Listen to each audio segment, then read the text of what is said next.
Hey guys, in today's video I will be doing another tropical update.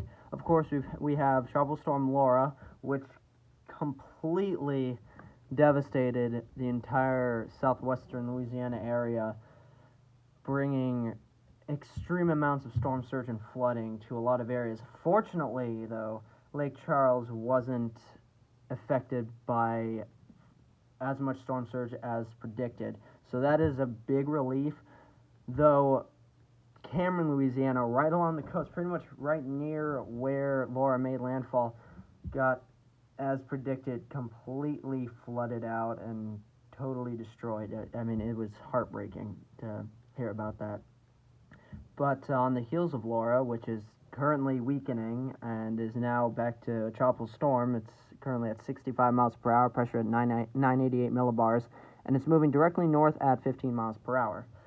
And then this storm will probably dissipate within the next 2 days, I'd say, to maybe 3 days. But really, in this video, I'm going to really be focusing on these next two disturbances that we have in the Atlantic.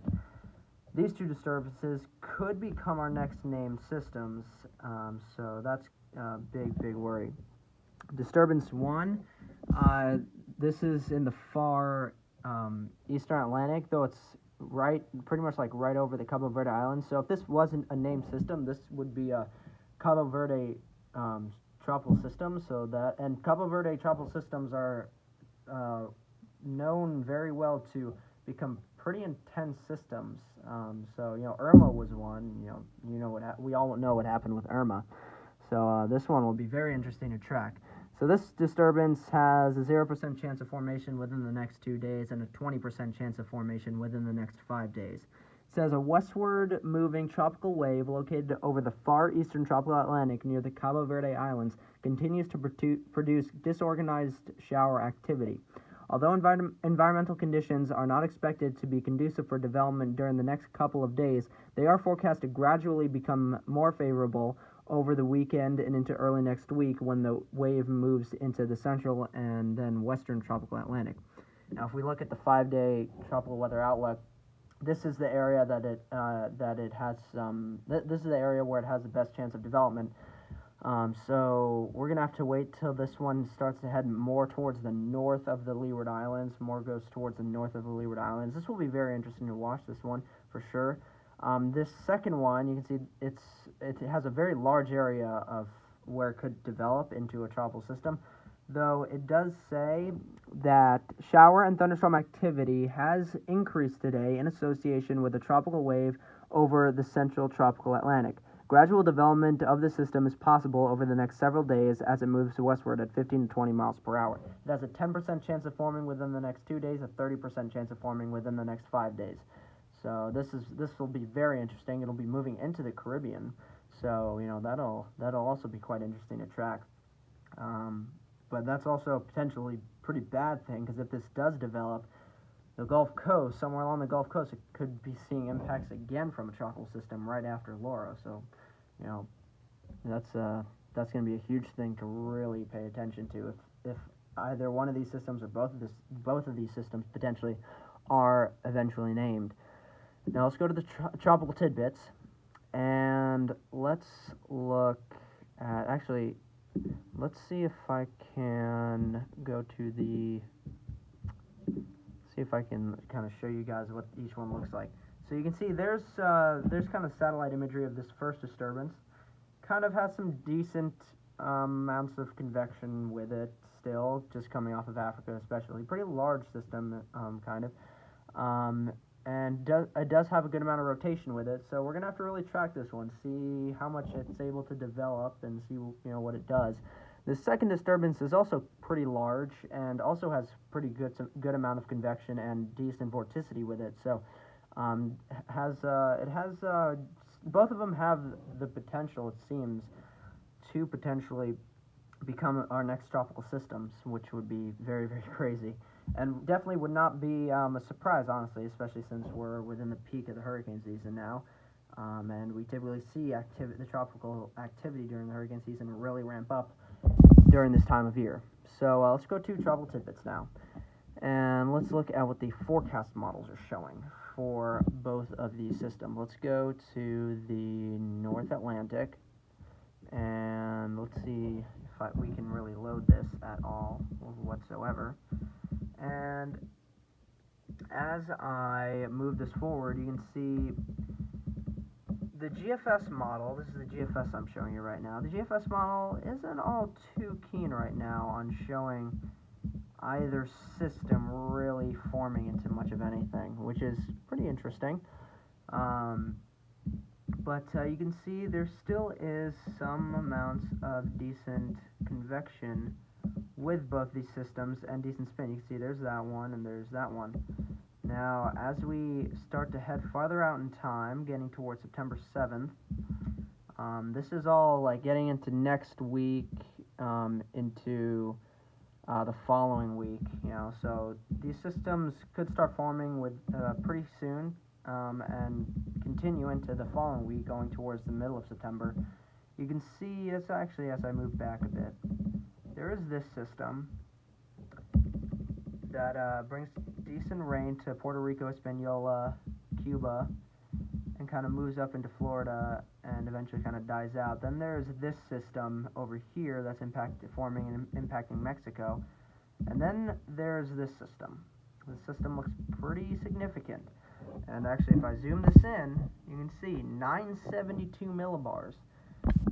So that'd be very, very interesting, going towards the east coast of Florida and then potentially going up the east coast. So we're going to have to really, really monitor these systems, and especially monitor the tropical activity over the next 2 to 3 weeks, because activity now could really, really start to increase to even more than what we've seen. So it's going to be a very, very interesting time to see what will happen. Here's the European model, and you can see, so there's the vorticity with that first system, and here's the vorticity with that second system.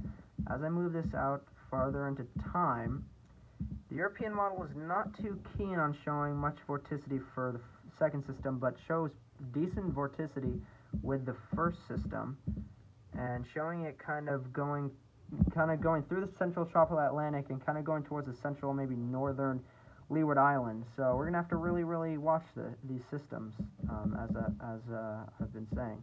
So that's really something we're gonna have to watch very, very closely. CMC model. Let's go to precipitation. We gotta let this load. Here we go. You can see there's the precipitation for the systems. There's the first disturbance, there's the second disturbance, and as we move this farther out in time, there goes that second disturbance. Doesn't really show much for the first disturbance exactly, so that's pretty interesting.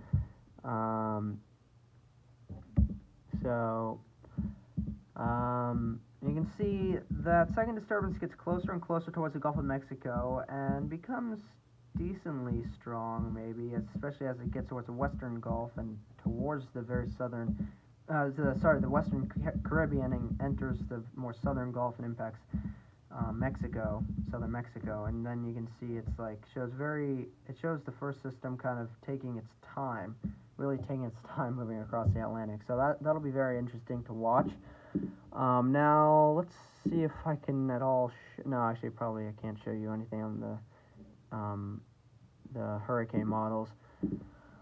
So we're really gonna have to watch what the models continue to show throughout the next week or two with these systems, and definitely something to watch. We could see our next name systems. The next names on the list after Laura, and we also had Marco.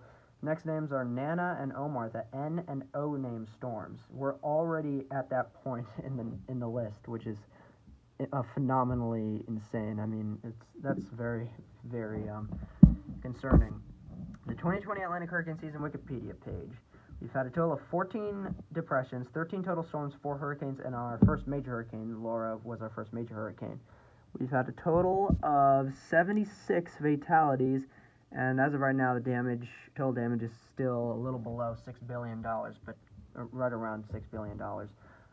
So, as you can see, we've gotten to the M name. Laura got it to a Category 4, strong Category 4 hurricane. Almost to a Category 5, in fact. So that was very, very fascinating. That's pretty remarkable.